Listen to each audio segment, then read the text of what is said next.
Hello everyone, welcome to the Freshest Fresher Sci-Fi Show site. Oh, it's a hot one today. It is hot. Oh my goodness. I think it's the balance is right now, so welcome. Let's take that down. Hello. Oh, it is a warm one. It is currently 34 degrees at 7:30 p.m. in the UK. That's degrees Celsius.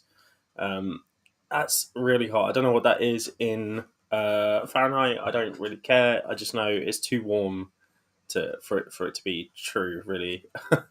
So yeah, and it's like going to get like to 40 degrees, and I think it has been 40 degrees some places in the UK today. So I hope everyone is staying hydrated in the UK. Claire said it's really hot in America as well. Hope you're staying hydrated in America as well.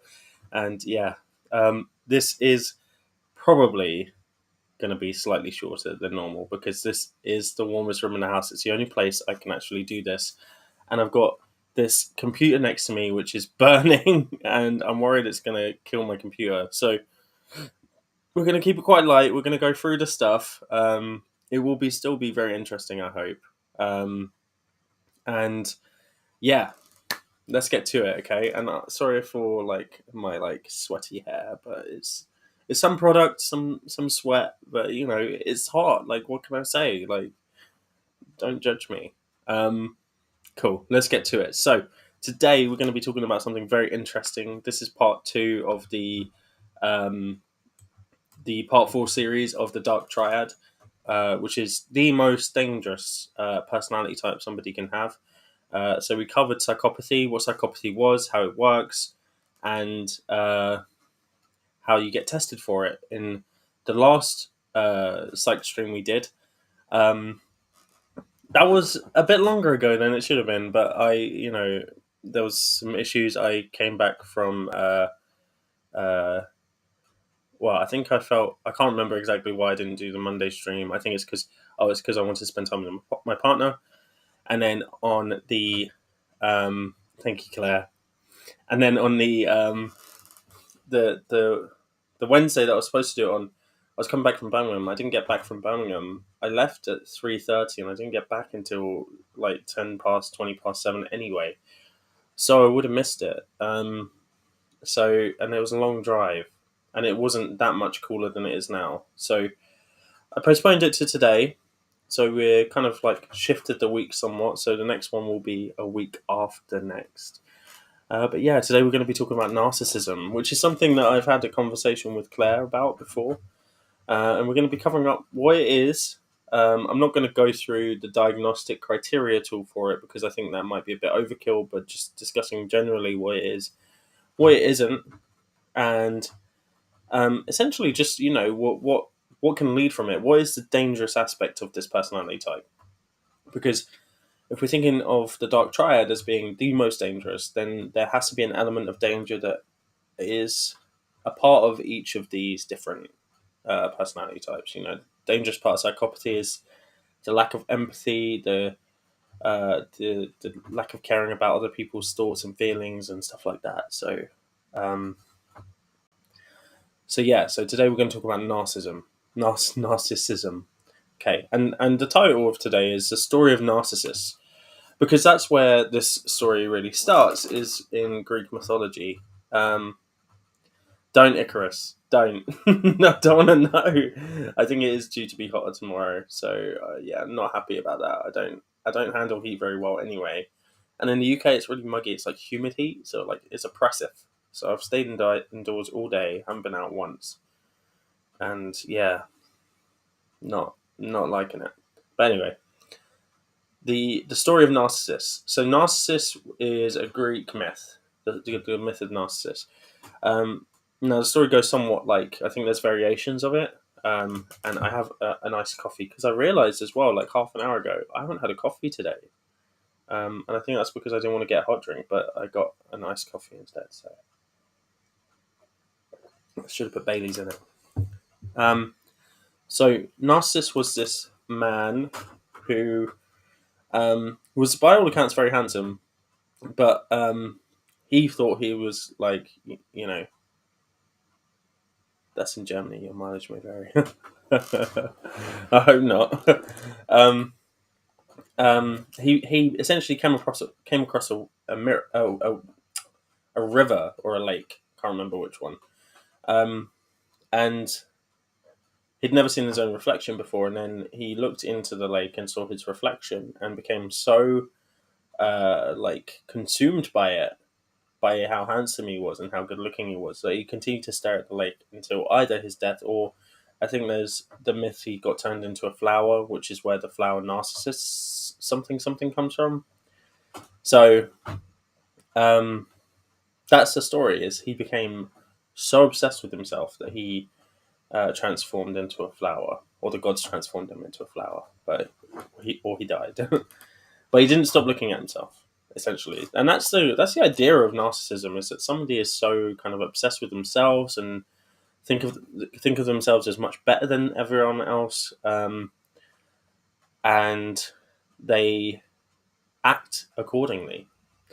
Now, the problem with this is inevitably that people see this behavior where it isn't. Now, there's a personality disorder called narcissistic personality disorder. Now, that is a clinical disorder where people do get diagnosed with, where part of the diagnosis is that they are obsessed with themselves. They see themselves as better than other people, and they will act accordingly. They'll step on people to get to their own goals. They'll prioritize themselves above other people's needs. You tend to get relatively kind of right wing political views in this because it's very individualistic to that person. They want what's best for them, and they don't care what's best for anyone else, because they're more important, essentially. Now, a lack of empathy is kind of like a byproduct rather than a necessity. Whereas in psychopathy, it's a necessity. In this, it's kind of like a byproduct. It's more, I don't care because I'm better than you, rather than lacking empathy as a construct. So, these people, they'll go through life and they'll undermine people. They'll betray people. They'll have quite superficial. They'll use people, manipulate people to reach their own goals, and that's really the dangerous aspect of this personality type. Um, and they'll manipulate people in a way that is quite damaging in a lot of ways. They'll potentially play on people's insecurities. They'll make people feel really bad about themselves. They'll make people feel like they need them, and that's it. They that I'm so good, you need me, you can't live life without me, that kind of stuff. And it can be quite damaging to someone. So that's what narcissist is. That's what narcissistic personality disorder is in a nutshell. Like, there's lots of like different criteria that people have to meet, such as like the similar thing to psychopathy. But I think psychopathy is so misunderstood that we needed to go through that checklist. Whereas with narcissism, I think people tend to have a fairly good grasp of what it looks like at the very least. The problem is when they misapply it. So it can be easily misapplied to anyone that comes across as arrogant. Now, arrogance potentially is a narcissistic trait, but it's not exclusively a narcissistic trait, because arrogance could just be someone has a feels they're better than certain people, not everyone, or they have an unfounded feeling of superiority in a certain context, such as their job, or maybe they're bigoted and they think they're better than certain minority groups, such as women or LGBTQIA plus people, or different races. So you might get those behaviors in a certain context, right? And that's where the arrogance comes out. Or it may be actually a really kind of like counterintuitive thing where somebody is so lacking in self-esteem and self-worth that actually what happens is that they it almost comes round like they have to assert themselves and make themselves feel like they're important. So what they'll do is they'll uh, assert that they're important. They'll And anything that undermines that, they'll have a vicious kind of like aggressive reaction to. So you'll see it a lot in Twitter and online. I think this is where you see this the most. Actually, is where somebody has lacked self esteem in their real world kind of environments, and what they'll do is they'll go online to try and claw back some of that like self esteem and to be someone they're not in real world. So they might not have many friends. They might not have many people listening to what they have to say, etc. So they go into online space where they can kind of portray themselves how they want to be. No one knows them there. No one knows their flaws, so they can be this person. They'll start talking about things, and maybe they'll get something wrong, and someone else will come along and correct them. But the thing that they when they get corrected, they're not. It's not the concept that they got wrong that's being corrected. It's them. They got something wrong, and they'll think that that's a sign of being weak, or being shown to be more like the person that they are in real life, or um, not intelligent, because intelligence is a really big kind of uh, like self esteem aspect for a lot of people online, especially in Twitter and especially in like online atheist spaces. And that kind of criticism, even though it's not really a criticism, it's more of a correction, can be taken as you are undermining me as an individual. You're undermining my self esteem, and that's why you get that backlash, that really strong, violent, aggressive backlash of, you know, who are you to tell me this stuff? You must be like blah blah blah. They'll start calling you stupid. It's kind of like a weird kind of tactic of like trying to undermine you in response to their self esteem issues, and that is what I think actually we see more often online. And when people say they have narcissistic traits, I kind of see it. I kind of think that might be okay to say, but actually, what we're seeing is self esteem issues, low self esteem issues. They lack the foundational um, kind of like uh, integrity to take criticism, and they don't know the the knowledge base that they're talking about well enough to fill in the gaps or to know where actually there might be holes in what they're saying. They kind of take things at face value, and then if that's criticized, um, then their identity is criticized, and if their identity is criticized, then their self-esteem is being challenged, and they need to protect themselves. So that's what I think we see more of online. Um, Now that's interesting because what you actually end up seeing sometimes is some of the same kind of manipulative tactics that you get um, in narcissistic personality disorder. You see people kind of trying to be the leader, undermining other people's intelligence, stepping on people, and betraying people. In a similar way to narcissistic people, but the difference is where the source is coming from, and that's really integral because if they don't genuinely believe that they are better than other people, then perhaps it's not a narcissistic personality disorder. I think it's probably not. If it's coming from a place of low self-esteem, it it it's not that they genuinely believe that they're better than people. It's that they have to assert that they are in order to maintain their self-esteem and maintain their sense of worth. Um, so is that difference clear for people? Because I think that's a really key thing to be thinking about when we're going into conversations, especially online, about how people interact with us. Now, in person, I think it's a lot easier to see when someone's self-esteem is the issue because um, it's harder for them to mask it because they're not behind a keyboard, they're not behind a screen, they're not just saying words. There's body posture. They might get quite like defensive or like low, whereas a narcissistic person is going to be relatively confident and calm because they believe it in overriding anything you have to say. Um, they'll make you kind of believe that you're wrong in a lot of ways. Whereas somebody with self-esteem issues is a lot more kind of like it feels more defensive, like they're being something core about them is being challenged.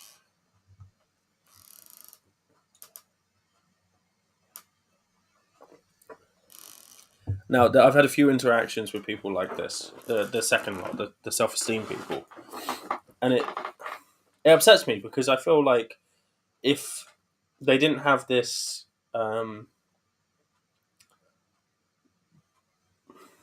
what's the word?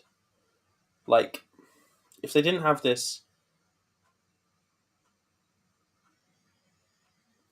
relationship with their self worth, this negative relationship with their self worth, then they could probably have a really great conversation, you know? And that's kind of the key of the issue is that, they allow um, their insecurities to get in the way of having productive conversation. And actually, what they'll probably find is that their self esteem will have a stronger foundation if they actually just formed a community online because there's loads of communities wanting to take people in, people who are alternative, people who are ostracized, people who don't have a solid base in their own home. In their real life environment, there's so many places in online spaces where they would get taken in. But because they have this lack of self esteem in their real world situation, they struggle to allow that to happen naturally. Allow it to be taken in by these places and not and receive criticism because all of us are criticized. I criticize my friends all the time. We've just had a 4 day debate on the nature of consciousness, and I am one of the people who is like on one side of things and have Steen, three Vikings, one atheist, Danish debater, Philip Muller, um, all those people who are disagreeing with me in a lot of ways, and it was cordial. I was getting criticised, you know. Philip doesn't pull any punches. If he thinks that you don't know what you're talking about, he'll tell you. Um, and and that's and he said that to me, and I'm fine with that because I know what I'm talking about in my sphere, and I know I can learn from him. Chris, that massive Twitter thread. Yes, yes. Um, and it'll if you go in that glorious thread. That is a glorious read. Actually, I learned a lot. I'm glad you did. Yeah, and the thing I think that really kind of showed in that is that things aren't settled. Consciousness is not settled. But the thing is, right? If you talk to, and a lot of things are contentious in science, even things we think we know, have been shown recently. No, Philip is not right. I'm going to kick you out, Icarus. Um, but things we think we know about in science, they're not settled, and you get these conversations with these people who are adamant that they're right. They're absolutely adamant that they're right on the money, and you bring in an issue that they hadn't thought about because they're not educated in the area. They've just read kind of like key books, and they haven't read the criticisms of those books and stuff like that, and so they get this kind of one note um, uh, kind of thinking style about it, and they think that's a known fact, and then you bring in a new piece of evidence as somebody who is knowledgeable in the field, and they can't digest it because they're stuck in this kind of thought pattern, you know, um, and that's a self-esteem issue. That's a self-esteem issue. If you tie your self-esteem to, or your sense of worth, I should say, it's probably more sense of worth. Your sense of worth to what you know, and then what you know starts to get challenged. Your self-worth is getting challenged, right? So all of us should separate those two things out to a certain extent. What we know is not always correct, and we need to be pliable in that area, not completely just open to being like corrected or anything, but pliable so that if something is compelling, we can change it, and it be separate from our identity. You know, some things are going to stick around, like my values around like politics and stuff. They're gonna stick with me, and that will be part of my identity. My values around how we treat people and stuff, and morality. That's linked with my identity. I think that's important to be. But things around science, like what we know about the world, that kind of thing, no, absolutely not. Doesn't need to be. So we just got to think about that stuff. Okay, Philip was right. Blame Philip.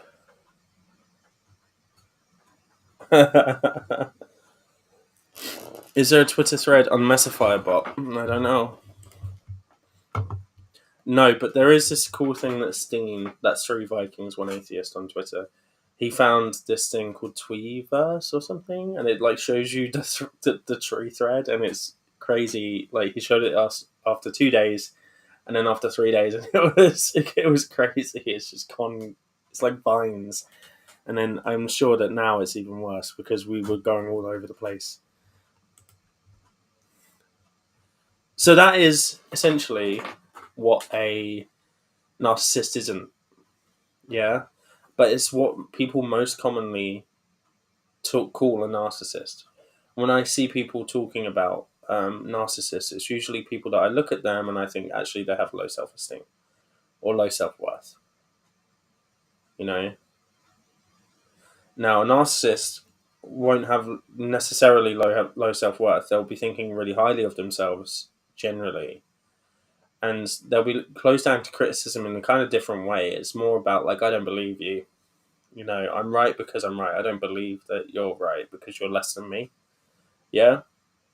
And I think that leads to less aggressive tactics. I think narcissists can be aggressive, but in a way that's more operationalized, not reactive. Like they're more um,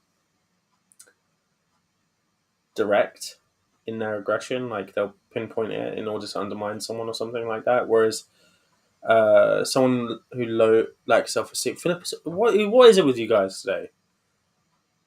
I'm not allowing this. Philip's not right about this. Philip thinks all of you are unconscious. He thinks you're all zombies. He doesn't think you exist. he thinks that you have no mind. He thinks he's the only mind in the world. Now, if that's if that's not a narcissist, I don't know what is. Someone who thinks they're the only mind in the world. I don't think that's what he believes. Just to put it out there. But that's an argument for why. Don't say that, Icarus. You're like You're just I'm an NPC. You'll just fuel his fire.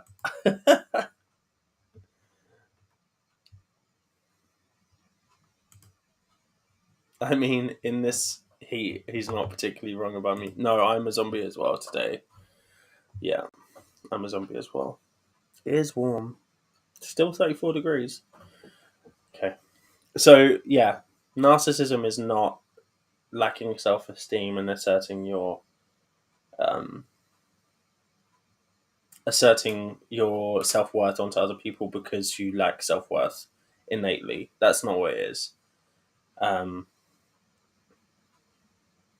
I think the biggest example of this, and I'm not going to name names because I don't want to get in trouble. But there's a conversation I had, multiple conversations I've had actually, and Dave will know exactly who I'm talking about when I say this, where you'll be having a conversation, you'll disagree with this person, and they will start to um,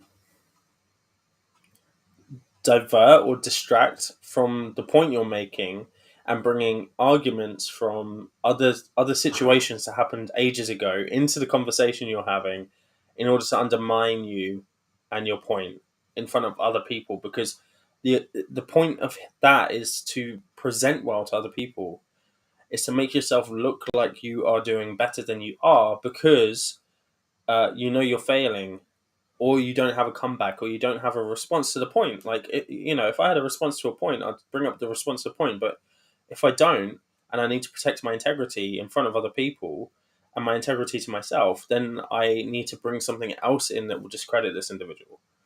And so you might take something that happened ages ago, something that looks quite bad, and then bring it in as a point of going, uh, this is why you're wrong, even though it's got nothing to do with the subject. And yeah, that's happened a few times from especially one individual, but from other people as well. Like, it's not they're not the only one that does it. Um, so yeah.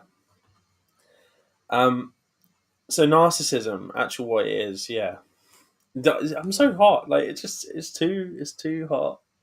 I need a haircut, and I'm trying to grow my beard out, but half of me just wants to shave it and, like, not entirely off. Like, I still want to be the bearded heretic, but, like, mostly off so that it doesn't, like,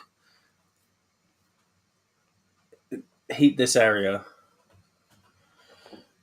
Oh, I have an idea, by the way, guys. Tell me what you think about this. So in November, it's Movember, right? Now I know. Uh,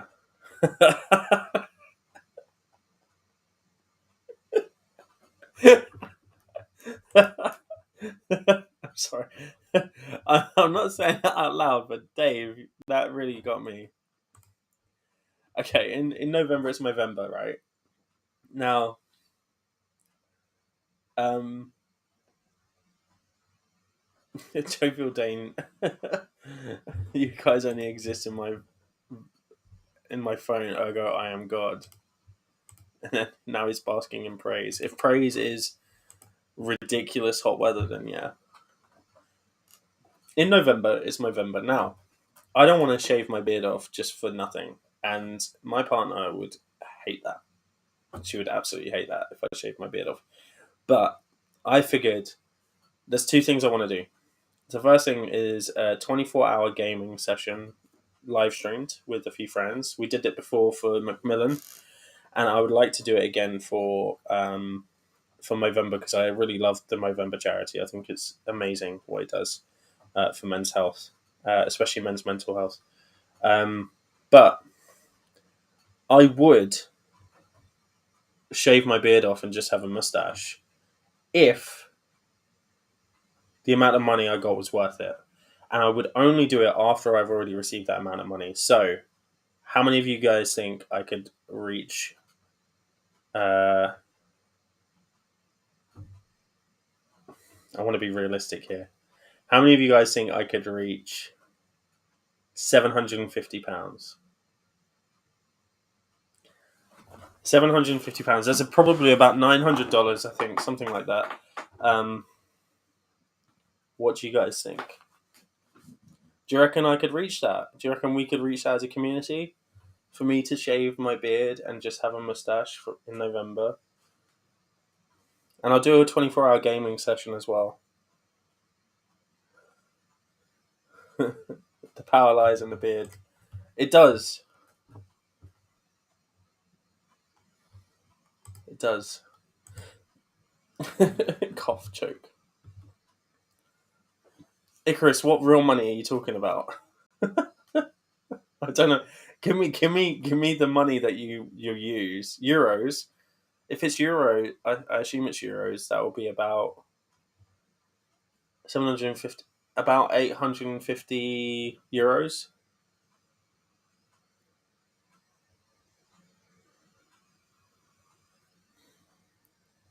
We don't only have 6 people that like us, Dave. We don't. We're more. And also, this is what I'm saying. I'm only going to do it after I've reached that amount. I'm not going to do it before. So there's an incentive for people to actually do it. Because if I do it and then say, I've done it, now donate, that's not going to fly. People won't do it. Whereas if I say, look, as soon as we reach this, then we'll donate. Then I'll shave it. Then yeah. And I'll even do it on a live stream.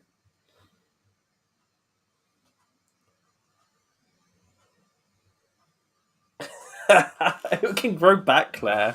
It can grow back. I just have a much smaller chin than people think because my beard makes my chin look bigger, but it's like here. Okay. Well, have a think about it. You guys have had me undecided. Dave says we only have 6 people that like us. Someone else who said it should be possible. Jovial Dane said it should be possible. I like your optimism.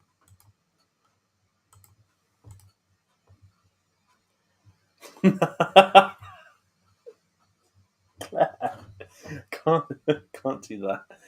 Who would want monthly subscription? No, then I'd have to have it permanently shaved. No, I refuse. Okay, anyway, back onto narcissism. This has gone totally off the rails. I just thought that was a good idea. Rewatch people are just going to be like, why is he just not talking about narcissism? It's so hot, guys. Like, I almost, do you know what? I came this close to cancelling again today, but I was like, I can't cancel a third time because one, Joe will be really upset with me, and I can't upset Joe. He's like even though I don't get paid, he's like my boss, and I feel bad. Um, and then 2, I actually want to talk about this and get this out there because I think it's an interesting subject. And 3, I can't remember what the third one was, but there you go. There's 2 reasons. I can't even contemplate shaving my beard. It's been 10 years. Jovial Dane, join me in this, and we can increase the cost. Yours has been a 10-year beard. Mine's been a 5-year beard. So, if we're both doing that, we could go for $1,000. We could go for £1,000 for you and me to shave our beards. I think that's a great shout. And we can get 3 Viking. Every person that we do, we can add £500 on. We can add, and then we're less likely to have to do it. Anyway, narcissism. Okay, so narcissists. There's a lot of trauma. Oh, that could work. Yeah, I could ask. Yeah, I reckon Shannon will go for that as well. She likes good causes. I don't know if Movember is a thing in America.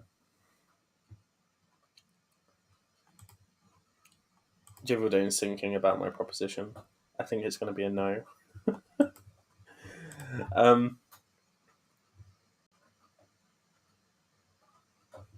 But there's a lot of trauma that associated with narcissists, because they do, take advantage of the people in their lives. They will promise them things that they can't fulfill. They'll, oh, that's cool. I bet they do it the opposite way around though. They clean shaven and then they grow a mustache out over the month. or do they have beards and then just shave their beard off? Because I used to do it that way. I did it for 3 years, where I grew my mustache. It's how I realized I could grow a beard. Because before I didn't think, I just thought I had bum fluff, and then like I grew a really good mustache, and I was like, oh, I might as well try and grow a beard. So yeah,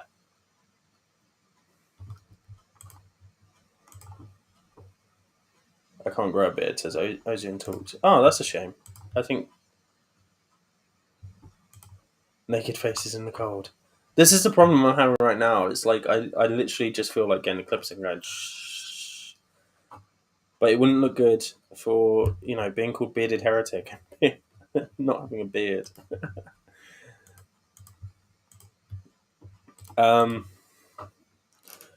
They'll promise you things that they can't keep. They will. They'll tread on you. They'll use you. They'll sack you off when they're done with you. They'll um, disregard your points. They'll make you feel like you're not worth anything. I think a lot of these cult leaders can be narcissists, in that they feel like they are so important that they need people to worship them, and then they set that up using cult-like tactics, which is really interesting because it's no manual for starting a cult, but they all employ the same tactics, and it's like it's interesting to me that these kind of psychological kind of like techniques to control somebody aren't learned through a book. They're just the tactics of someone who wants to manipulate people. They want to exhaust people. They want to cut people off from their families, and uh, make them feel like they're the only one that's important to them. They want to try and make it seem like it's a two-way uh, relationship, when actually it's not. It's fully one way. And then they'll use that group or that person for their own end, for their benefit, and that's led in some really tragic kind of situations. People mass committing suicide and stuff like that. I say completing suicide. I'm trying to change the language on that because it still comes out, and it's not a crime, so we shouldn't say commit. That's really it. Um,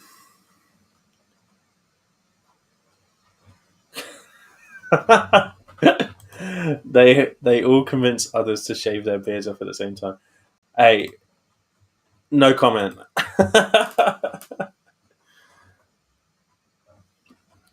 How do narcissists learn their manipulation skills? I guess they're not born with them. Through interaction, though.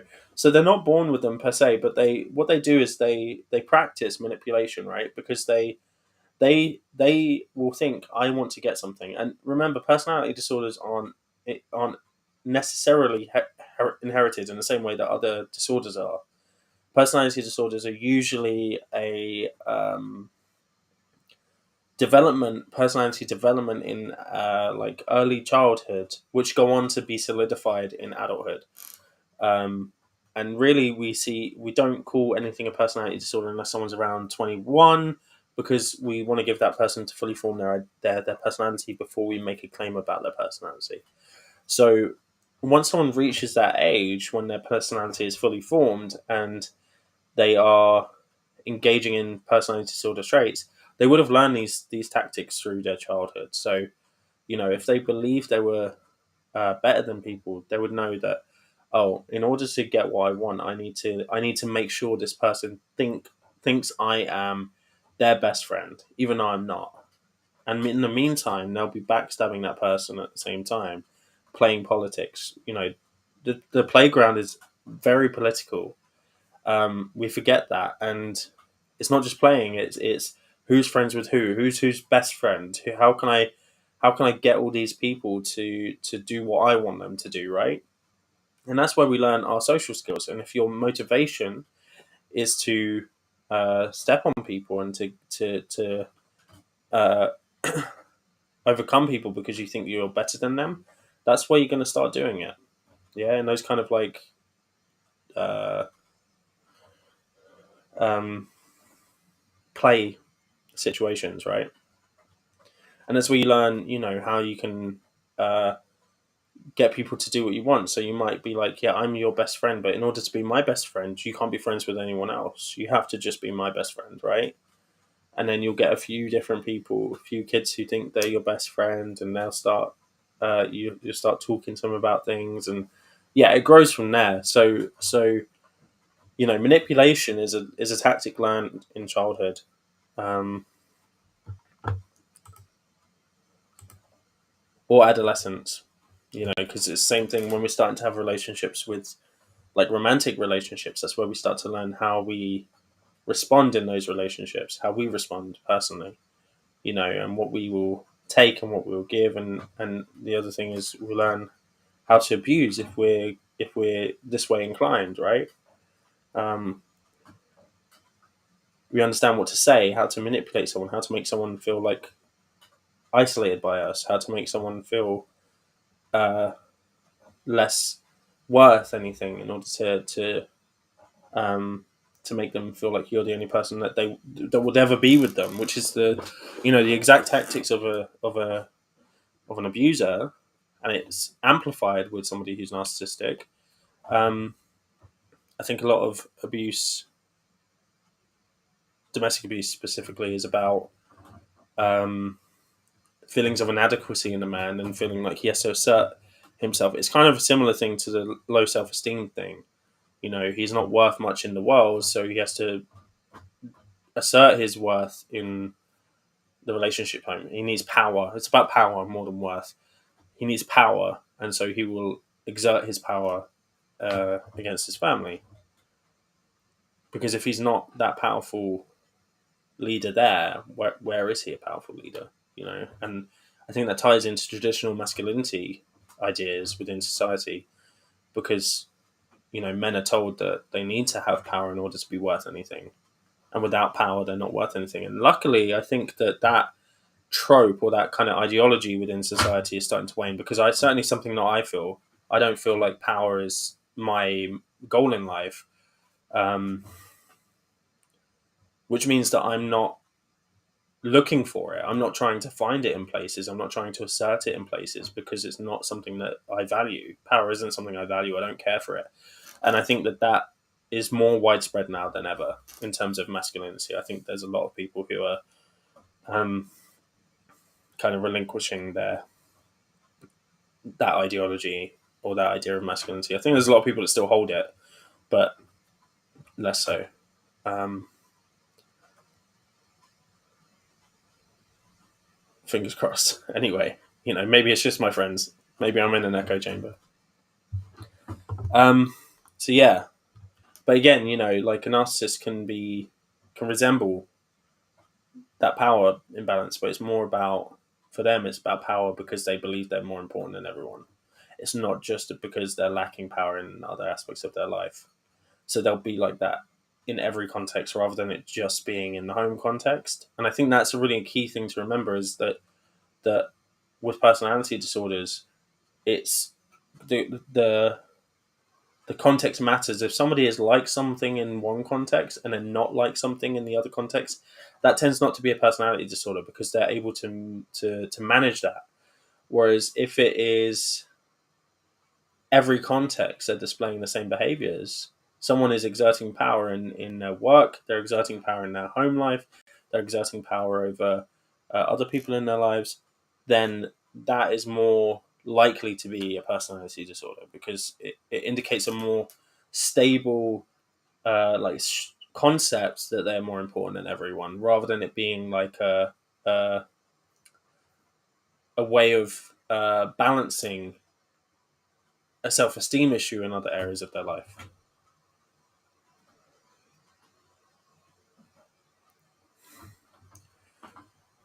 Um, is there any other questions? Because I think I'd like to stay on for a bit longer, but I'm not sure what else I can add, and I think any questions would be really great.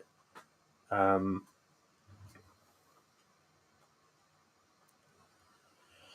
but I will be finishing soonish because it is very warm, and I want to go have like a Magnum, or maybe an iced lolly. I had a Roundtree's fruit pasta lolly earlier, and it was pretty good. So yeah, Any questions from the audience?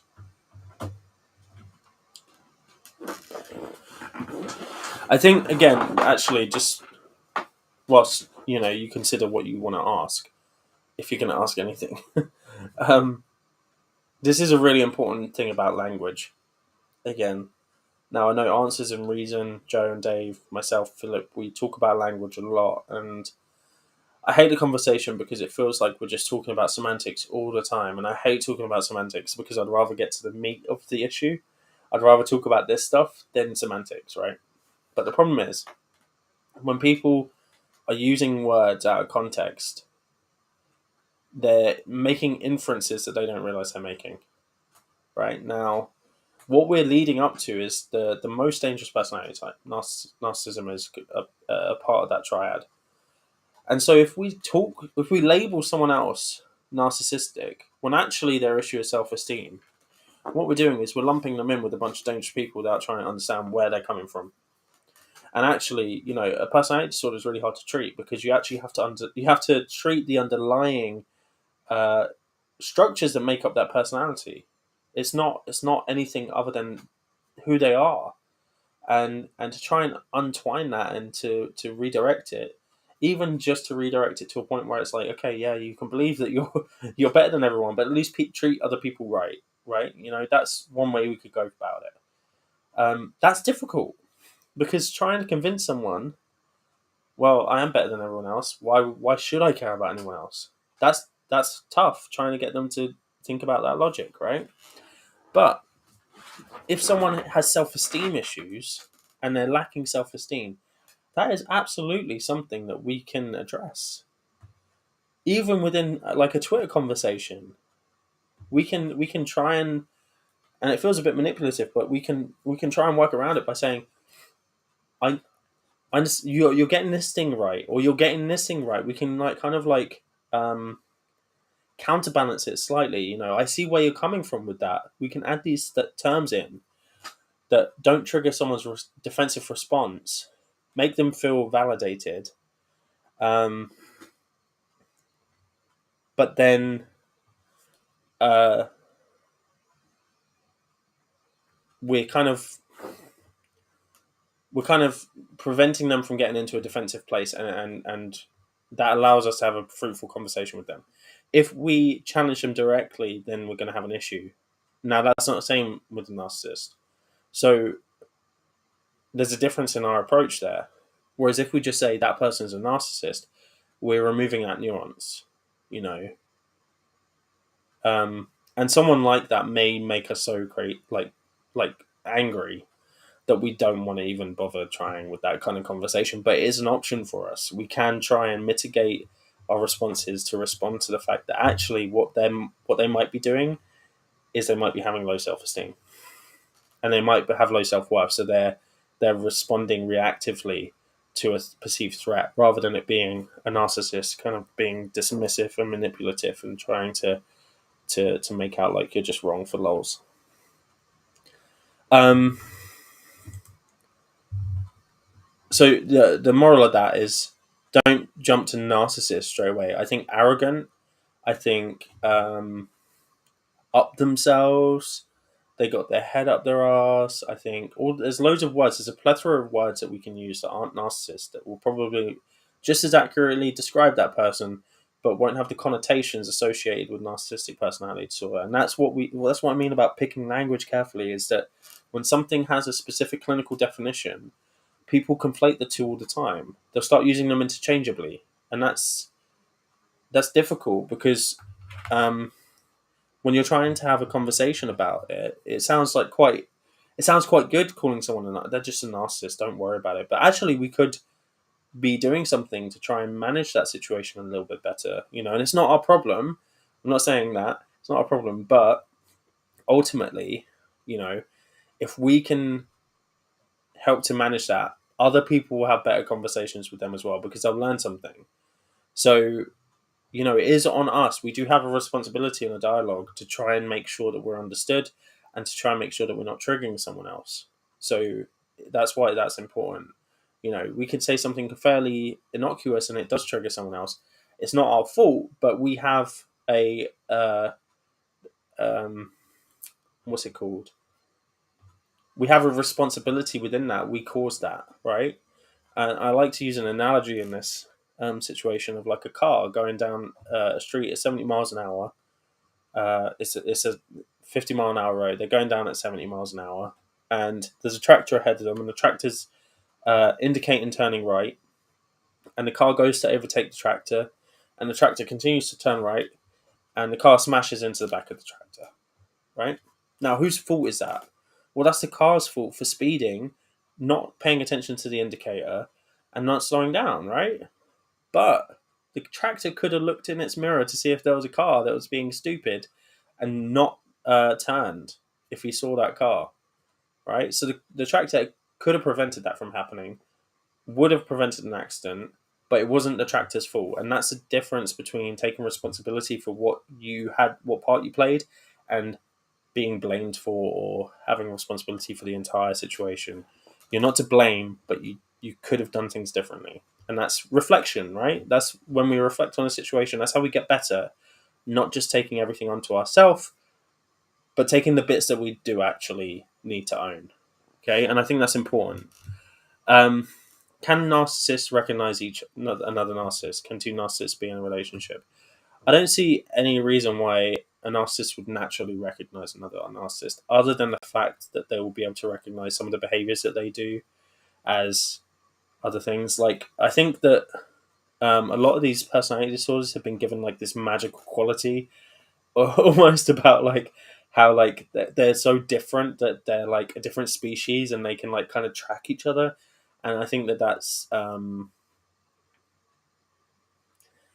not presented in the literature. I think a narcissist would be able to recognize another narcissist, not necessarily by name, but just be like, "Oh, you're like me," in a lot of ways. Just like how two nerds would be able to recognize each other. You know, oh, you like Star Wars, I like Star Wars, we're nerds. Let's hang out. But the problem with narcissists is that they're very individualistic. They will think they're better than the other narcissists as well. And if you got two narcissists in a relationship, that would end very badly because they'll be trying these tactics on each other and they won't be working, and they'll both think that they're superior, even though they're trying to undermine each other's self worth and trying to prove that they're the better one. So I don't think it would be a very long lived relationship. I think, that eventually they'll just wear out and just be like, I'm not dealing with you because you're hard to manipulate. Um, because the thing with people who manipulate other people is that they have like almost not an immunity to being manipulated, but because they're trying to be so manipulative themselves, um, they'll kind of be a bit more on guard about people being manipulative to them. Um, so you end up kind of having this imbalance. You know, good question though. But there's no magical quality. There's no magical quality with psychopaths or narcissists or people with multiple personality disorder or DID, as Icarus said, dissociative identity disorder. Um, there's no magical quality. You can't just look at someone and say they have this. Yeah, they'd have to interact with them, and then they'd be able to say, okay, this person's like me, and that they're they think they're more important than everyone else, but they can't because I'm more important than everyone else. Um, and I think that there's a thing that is pop psychology gets a lot of this stuff. Like, they want to romanticize it. They want to make it out to seem really extreme and really romantic and really kind of like interesting and intriguing. Like, like you'd want to be a psychologist dissecting this person. Um, and there are people that are like that. There are people that you want to do with that, but it's not for the reasons that pop psychology does. You know, um, I think that psychology has turned into this kind of like weird um, in pop culture. It's turned into this weird kind of like mystic art, which is like, you can read people instantly. You can tell whether someone's lying or telling the truth, or you can look at a crime scene and see exactly what type of person could have done that based on the evidence. And I think that that is misleading. Unfortunately, there's a famous psychologist called Zimbardo, Philip Zimbardo. Um, who kind of coined the term the Lucifer Effect. Now, some of his studies are a bit dodgy. We'll probably talk about them at a later time. But he specifically talks about the banality of evil. Now, the banality of evil is an interesting concept because it's essentially saying evil is boring. Um, evil is boring. You meet people who have, like, I've met a couple of people who've killed other people because we did a prison. We visited a prison in my masters, and they were normal people. They were just average people, and this is the thing. This is the thing I want people to start realizing: is that any person you meet could be evil. They could, because evil people are normal people, generally speaking. People can do extreme acts and have a completely mentally well brain with the thing that causes this kind of evil is cognitive distortions, but we all have the capacity for it if we're under the right circumstances. Excuse me. And it what it means is basically that, because of this. But the thing is with pop culture is it makes it seem like something has to be wrong with you for you to do something wrong, and that's not the case. You don't have to have anything wrong with you. You could kill someone and be in your right mind and do it for what you perceive to be justified reasons. Crimes of passion are not mental illness. Crimes of passion are done under extreme mental stress, but that doesn't mean you're mentally ill when you do it. You might see red, but that's anger. That's just normal human emotion. And other situations, like there was that guy in America who, you know, I think he cheated on his wife or something. His wife was going to leave him, and then he killed her and his two daughters and put them in vats at his workplace. Right? He had no mental pathology. He had no psychological pathology whatsoever. Yeah. And he was just a normal guy that did something really, really heinous. And this is the thing: evil is banal, and they don't show you that in the movies. But yeah, there is a feedback loop with mental disorders and romanticism.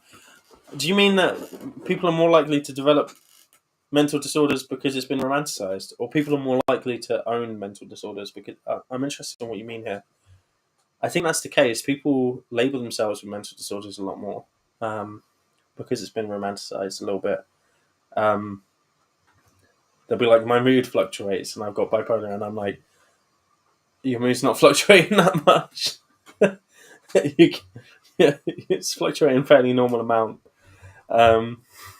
Yeah.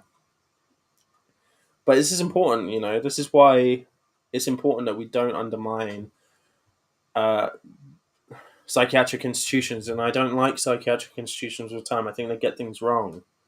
I do think they get things wrong. But it's important that we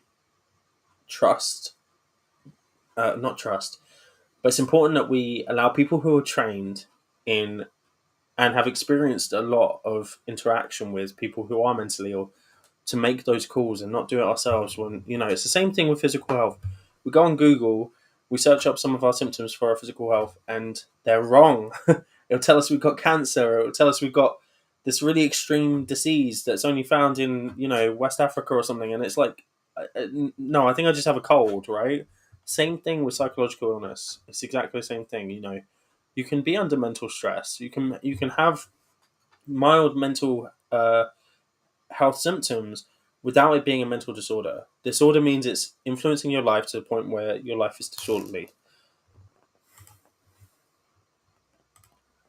I'll have to read this. Hannah Arendt spoke about this a lot as well. I'll have to look at that. Can you send me that, Dave, in Twitter or something? I can't be an NPC. I wasn't programmed to be. Well, all of the characters of Skyrim aren't programmed to be evil, but you just kill a chicken. No, you don't even have to kill it. You can hit a chicken, and they all come after you, right? And I don't think that's very moral, is it? That's not justice. That's excessive use of force for a minor crime.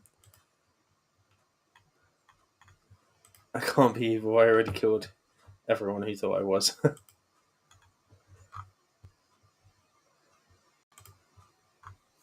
I don't have kids, so someone explain how parents can kid that.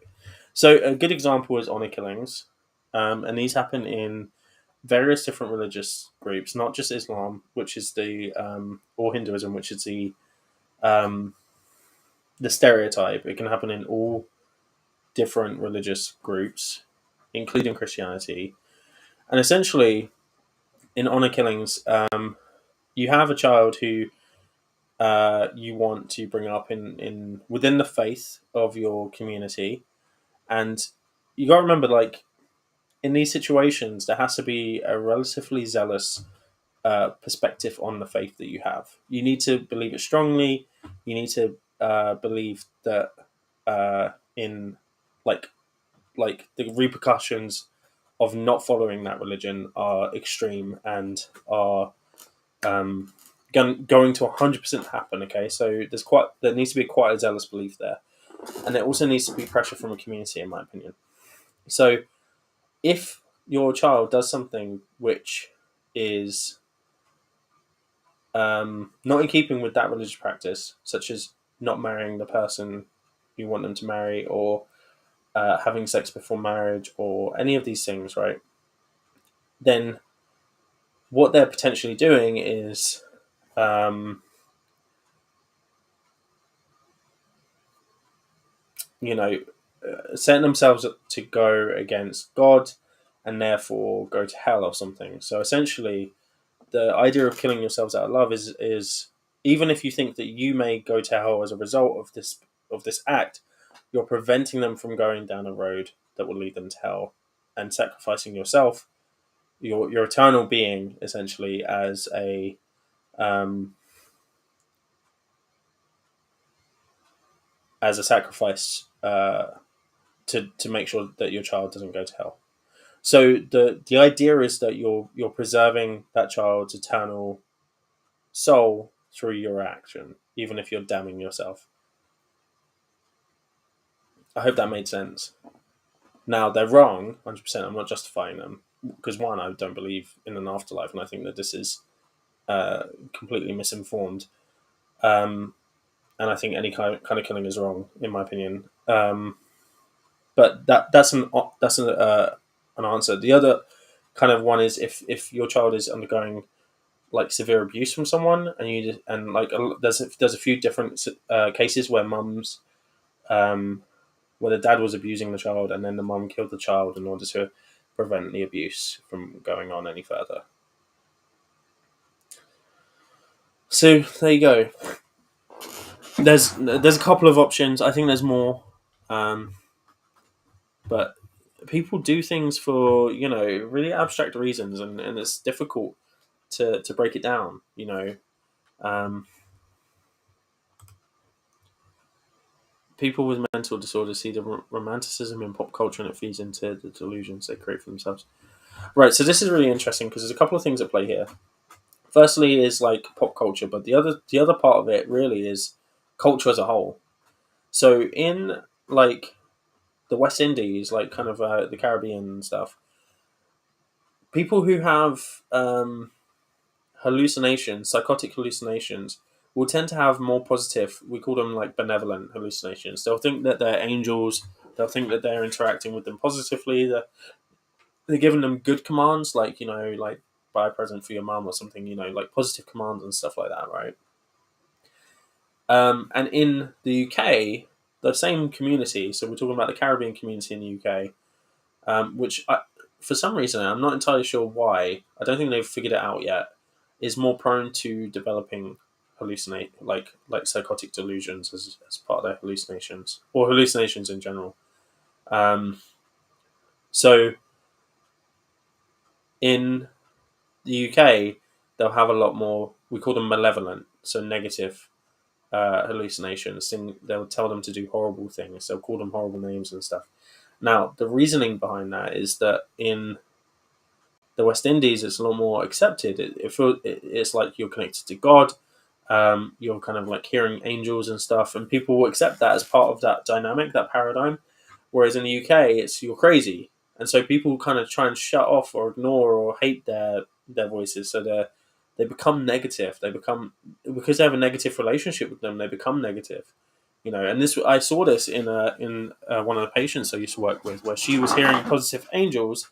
They were becoming a bit overwhelming for her, and they were like distracting her from things like crossing the road. So it was dangerous. She was a danger to herself, even though her voices were positive. She came into the ward immediately, because people were calling her crazy, essentially, by proxy, because she was on a mental health ward. She started having demons talking to her, telling her to do horrible things, and it was very distressing for her. And so the psychiatrist said, we need to discharge her as soon as possible, because this is going to get worse. Whereas if we discharge her, back out into the community where she is supported by a religious community that kind of promote her voices and say, they're angels and stuff, which is a bit dubious. I'm not sure about that. But that's what they do, and she has a positive experience. They discharged her pretty soon. They just increased some of her medications and got rid of her in a couple of days. So that's the dynamic that you kind of see, with mental illness. Very interesting. And that's weird that even just such a very basic level, like people's delusions can be massively influenced.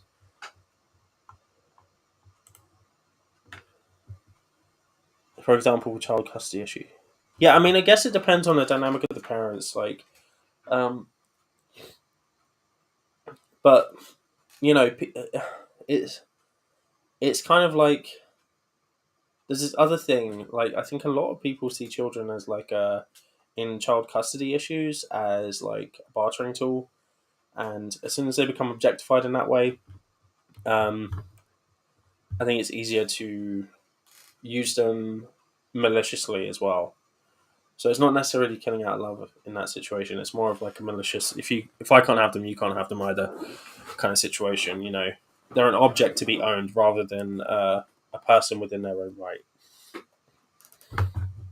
And this is the thing about like these kind of behaviors um, is it's our underlying cognitive distortions and schemas and stuff, which really make this up. So if we have a distortion about something, that's going to impact us a lot more, than any mental issue.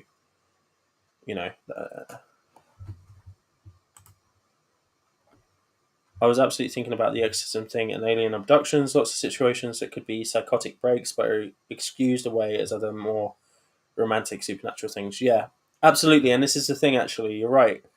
Um, Technology and what we have in our environments plays a key role in the content of the delusions, not necessarily the, the subject in terms of like the so for instance we have persecutory delusions, so someone might feel like they're being persecuted, and then the content of that is dictated by the society. So if they're in the UK, they might be persecuted by MI5, or they might be persecuted by a local gang or the police or whatever. And in the US, they might be persecuted by FBI, CIA, or Russia, or any of that stuff. So you find that the delusions and hallucinations are the content wise are specific to the culture and the paradigms within that culture, which is really interesting. And that's what you meant by feedback loop. And I get that. Yeah, perfect, cool. You're persecuted by Dave. Which Dave do you mean? Are you talking about Dave, Trolley Dave, or are you talking about yourself? Okay, cool. It has been 1 hour and 10 minutes. I was hoping to do an hour in this weather, and I think I'm going to cut it there. But this has been brilliant. We spoke about narcissism a bit. I think that we've covered off most of it, and I think the real thing I wanted to get across here today, because narcissism, explaining what narcissism is, can be quite simple. You can do it in a couple of sentences, but it's really differentiating that from what people perceive it to be in reality, right? And that's what you got to do is when you're faced with someone who is presenting in narcissistic ways, is rather than thinking this person is a narcissist, it's really obvious because they meet the criteria. It's about thinking, is there any other reason why they would be acting this way in this context? Do they act like this in other contexts? Yeah. and that's essentially what it is, And they may have traits. I know Claire likes talking about narcissistic traits, but being a narcissist is something very specific. I would avoid it. I think arrogant. I think other words are better played unless they are literally exhibiting narcissistic personality traits in all cases, and there's no self-esteem issues. So, thank you guys for listening to me. That was an interesting chat at the end about evil and how normal people can act in evil ways. I think that's probably a whole stream within itself because there's so much research on that kind of thing. We have some really classic psychological studies as well, such as the Milgram study and the Zimbardo stuff. But it's been a pleasure, as always. Thank you for joining me. And don't forget to like and subscribe on your way out if you haven't already. And there's going to be a stream tomorrow by the Answers in Reasons. The answer. Well, so Claire's just saying she's going. So go over to Claire's channel if you can, and talk. Go talk to her about the Mordell murders, and take what I've said with you. Is this a case? I don't know much about the case. Is this a case of the banality of evil? Are these just normal people? Is there an underlying psychological issue with these people that led them to do murders, or is it just the nature of being a human that we will have the capacity to do these kind of things? Interesting question. But make sure you go to watch Answers and Reasons Normal Fresh Air stream with Joe and Dave tomorrow at 9:00 on this channel. They're talking about sacred spaces, which is really interesting because we saw a recent protest where somebody spray painted a sacred space and it started a whole conversation. Very interesting. And I will be back in 2 weeks' time. So not the next Monday, but the Monday after, talking about the final aspect of, it's psychotic. Oh, okay. I actually find that less interesting because that's so like what you'd expect. Like, I find the ones where there's no clear, like, rational, like, well, not rational. There's no clear, like, psychological disorder. Like, this is just a normal person that's just done something horrible. I find that way more interesting. But hey, I'll have a look into it, Claire, and I'll let you know what my thoughts are. What was I saying? Oh yeah, 2 weeks time with the final part. Well, it's not the final part of the series, but it's the final personality trait, Machiavellianism. And then, we have one more after this, which is part 4, which is how they all tie together. So thank you for joining. Don't forget to like and subscribe. And I'll see you another day. Bye.